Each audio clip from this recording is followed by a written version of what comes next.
Hi, everybody. Welcome to Barrel Full of Daryl. That's me. My name is Daryl.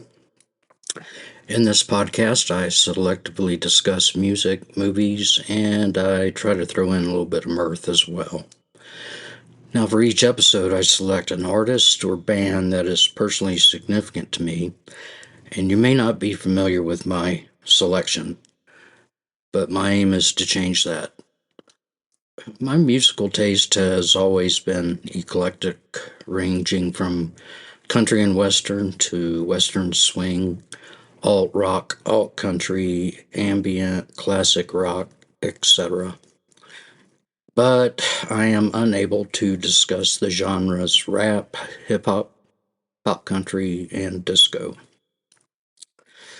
So, let's start with the music of the day. Today I will discuss with you the late, great Ray Charles. So, you may not know him. It's very, very important to the music world. So he was a singer, songwriter, and a pianist, active for 6 decades.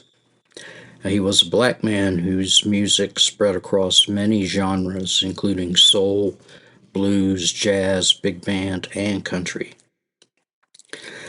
He was and still is one of the most iconic musicians in the history of music, and his contemporaries referred to him as the genius. Now, Ray Charles Robinson was born in Albany, Georgia in 1930, the first son of Bailey and Aretha Robinson. Now, during Aretha's childhood, her mother died and his father could not tend to her. So Aretha's father had a co-worker named Bailey Robinson, and he and his wife Mary Jane took Aretha in and informally adopted her. But a few years later, Bailey Robinson raped her and impregnated her, and she returned to her family in Albany, Georgia. There she gave birth to Ray, and then she returned to Greenville, where she and Mary Jane raised Ray. Later that year, Aretha gave birth to another son, George. At the age of 3, Ray's musical curiosity was sparked by a man named Wiley Pittman at his Red Wing Cafe, where Pittman played piano, and he began teaching it to Ray. Pittman helped Aretha in caring for Ray and George. But sadly, George died at the age of 4 by accidental drowning in his mother's laundry tub. At the age of 5, Ray began to lose his sight and was blind by the age of 7, likely due to glaucoma. This is when he began to constantly wear his famous sunglasses. So, destitute and mourning for the loss of her son, Aretha placed Ray in the Florida School for the Deaf and Blind in St. Augustine, Florida, where he attended from 1937 to 1945. Although he focused on the piano, Ray learned to play saxophone, clarinet, trumpet, and organ. He also learned classical piano, studying Bach, Mozart, and Beethoven. His teacher taught him to read and write music using Braille. Very difficult, but he did it. Now, Ray's mother died in 1945 when he was 14, and he did not return to school after going to her funeral. He was greatly affected by the deaths of his brother and mother throughout his life. Ray moved around to several cities in Florida and played piano for various bands. In 1948, he decided to move to a larger, more northern city, and then he relocated to Seattle. There he formed a trio, and in 1949 had his first hit song called Confession Blues, which reached number 2 on the Billboard R&B chart. Now, during this time, he was also arranging music for other artists such as Cole Porter and Dizzy Gillespie. In 1950, he moved to Los Angeles and spent a year touring with a blues band. Eventually, he signed with a record label, Swing Time Records, and had two more R&B hits in 1951 and 1952. But Swing Time record label folded in 1952, and Ray signed on with Atlantic Records. Now, this is when things began to take off for him. By 1958, he was headlining at black venues like the Apollo Theater, but also at larger ones such as Carnegie Hall and the Newport Jazz Festival. In 1952, he released the song What I Say, which was banned from some radio stations due to sexually suggestive lyrics. But it became his first pop hit, reaching number 6 on the pop charts and number 1 on the R&B charts. That year, he also released his first country song, a cover of Hank Snow's I'm Moving On. He recorded 3 more albums on Atlantic Records, a jazz album, a blues album, and a big band album. Now, his contract with Atlantic expired in 1959, and he signed with Paramount Records. In 1960, he recorded the song Georgia on My Mind, which received national acclaim, and Ray won 4 Grammy Awards. His rendition elevated the song to the status of an American classic and became the state song of Georgia later on in 1979. Ray won another Grammy for his follow-up rendition of the song Hit the Road Jack. That's a very fun song. In 1961, Ray expanded his ensemble to a big band, and at that time he became one of the few black artists to cross over into mainstream pop. During a certain tour, he performed at several cities in France, and he became the number 1 best-selling jazz artist there for many years. However, later on during this tour, Ray was arrested in Indianapolis, Indiana, when the police found heroin in his hotel room. But the case was dropped because the search was conducted without a warrant. In 1962, Ray released the album Modern Sounds in Country and Western Music, which aided in bringing country music into the mainstream. His cover of Don Gibson's I Can't Stop Loving You topped the pop charts for 5 weeks and the R&B charts for 10 weeks, and gave him his only number 1 record in the UK. Now I want to share a memory with you here. When I was a wee lad, my father owned a hi-fi stereo cabinet. It had 2 doors that would swing open to expose the speakers. The lid on top opened up to a turntable on the right and album storage on the left. So I would open the speaker doors, put on a stack of albums, lay on the carpet with my head between the speakers, and listen for hours. These albums included Ray's Country and Western album, as well as other albums by Bobby Vinton, Johnny Horton, and of course Alvin and the Chipmunks, their Christmas album. So this is when my love of music began, and I thank my departed father, Melvin. Now, in 1964, Ray's career was again held up due to his 3rd arrest for heroin possession. To avoid jail time, he agreed to go to a rehab clinic where his treatment was successful. Now, following a year on parole, he was back on the charts with the hits I Don't Need No Doctor, Let's Go Get Stoned, and Crying Time. The latter is a cover of the hit song by Buck Owens and won Ray another Grammy. You may remember I discussed Buck Owens previously with you. Funny how all this intertwines. Now, from 1970 to 1983, Ray's chart success declined due to the growing popularity of hard rock and psychedelic rock. But Ray continued to record and release music. In 1983, he signed with Columbia Records and recorded a string of country albums. He had hit singles in duets with artists such as George Jones, Chet Atkins, Hank Williams Jr., and his lifelong friend Willie Nelson. He and Willie sang together Seven Spanish Angels, and is a beautiful, beautiful song. It's on the playlist. So Ray has also recorded with Elton John and Billy Joel.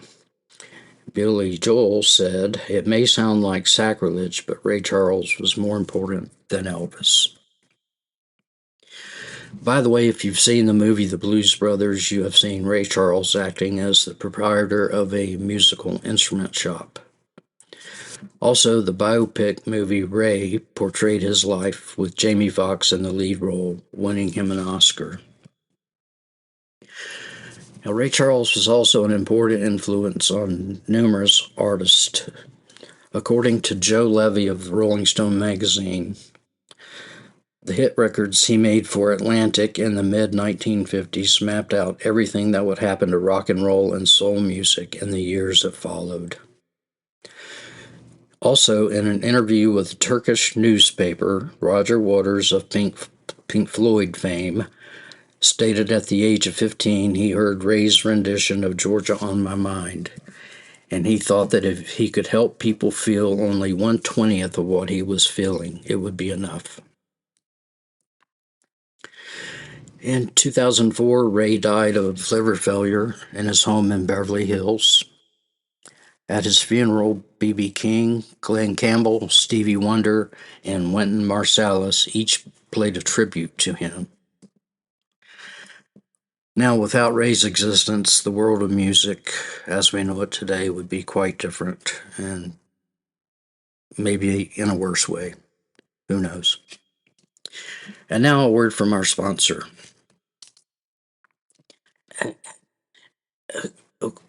So there's this barrel, and there's this guy named Daryl in it. Is that what? Okay, you hush now, Ricky Ray. I gotta record this thing. Well, howdy, y'all. This here's Johnny Ray Bubba coming at you again. Just wanted to let you know I got a store-wide sale going on in my pawn shop. I got a 3% discount on my entire inventory. And if you... Hey, you little shit, put that back. Get out of my shop. Damn kids coming in here and stealing from my candy counter. That was one of those Finch boys, and I would tell on him to his daddy if I wasn't so scared of him. Anywho, come on over to my pawn shop and take advantage of this 3% discount. And if you mention that you heard me on this podcast, I'll knock off another 1%. Ooh, I must be crazy, y'all.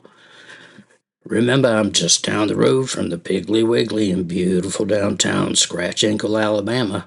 I'm looking forward to seeing you. Bye, y'all. Okay, we're back. On to the movie. Yeah, there will be spoilers. So let's stay on the theme of heroin addiction. There's a film called Requiem for a Dream. Holy shit. It's definitely not a comedy, and it's not for the faint of heart.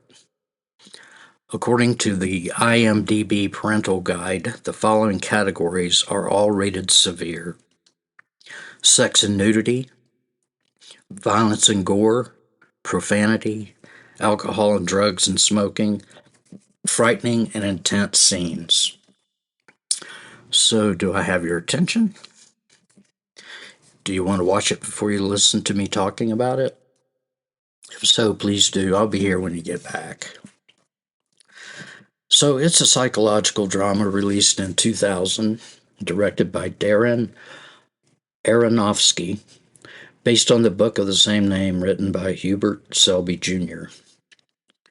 The four main characters are played by Ellen Burstyn, Jared Leto, Marlon Wayans, and Jennifer Connelly. Now, each of these four suffer from drug addiction, and the film follows them through their downward spirals of physical and mental states. They are delusional about their conditions, but ultimately these delusions are shattered, and the results are catastrophic. Now, Ellen Burstyn's character is Sarah Goldfarb, who was a widow living in an apartment in New York City, and she constantly watches game show TV.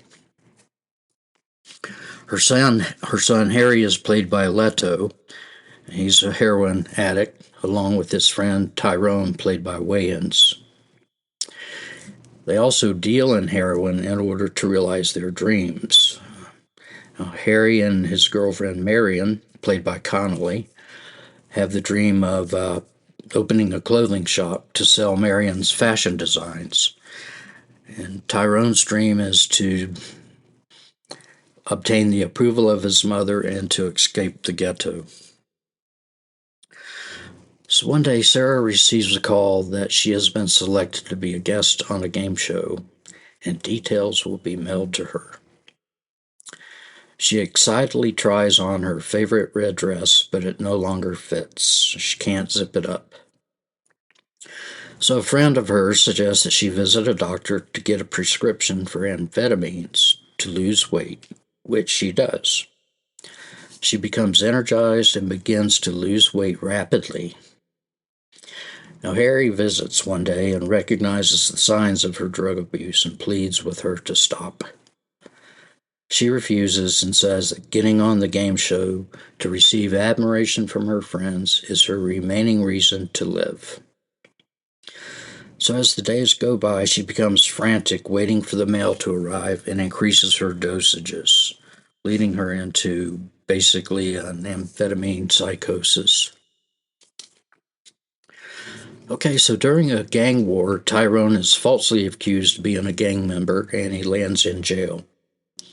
It takes most of his and Harry's money to bail him out, leaving them with little money to support their heroin addiction.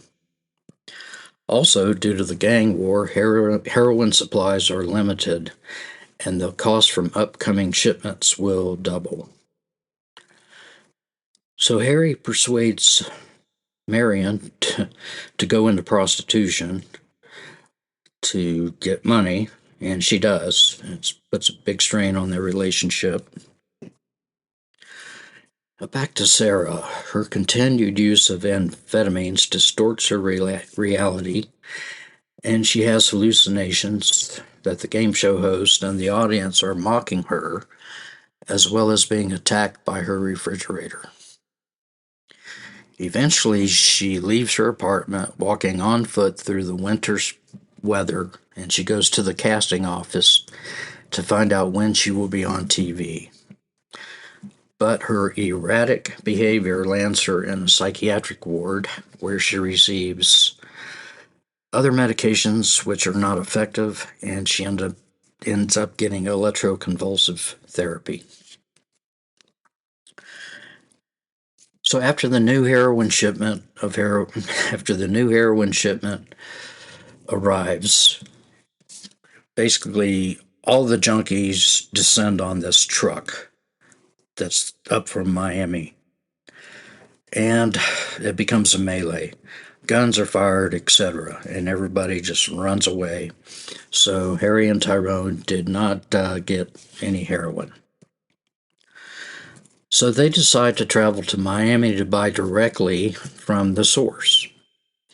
Now, at this point, Harry's shooting arm has become badly infected, and they stop at a hospital for treatment. I mean, this arm, it's terrible. It's well, don't take my word for it. Watch the movie. The attending doctor recognizes that Harry is a drug addict. He calls the police, and both Harry and Tyrone get arrested and put into prison.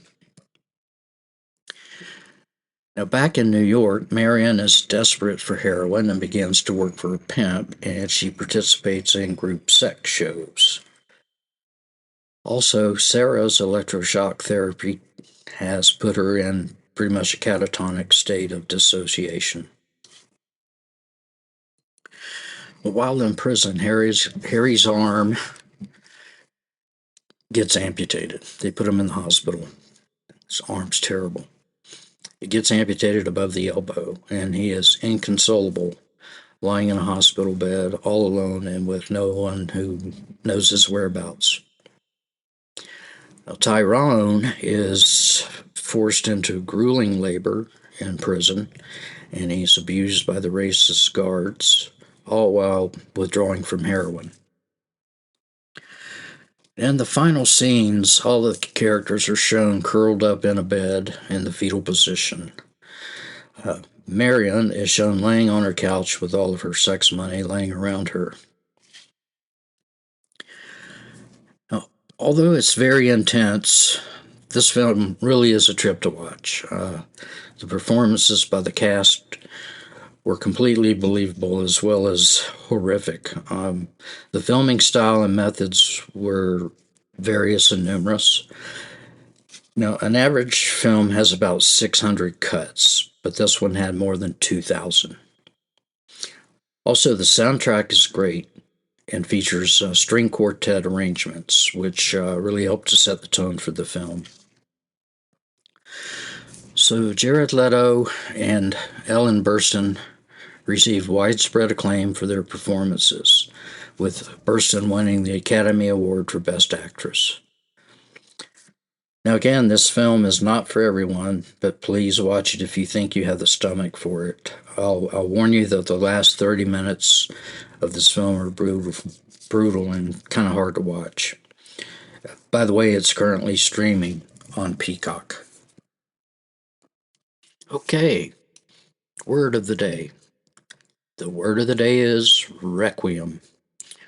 It is a Mass of the Catholic Church offered for the repose of the souls of the deceased.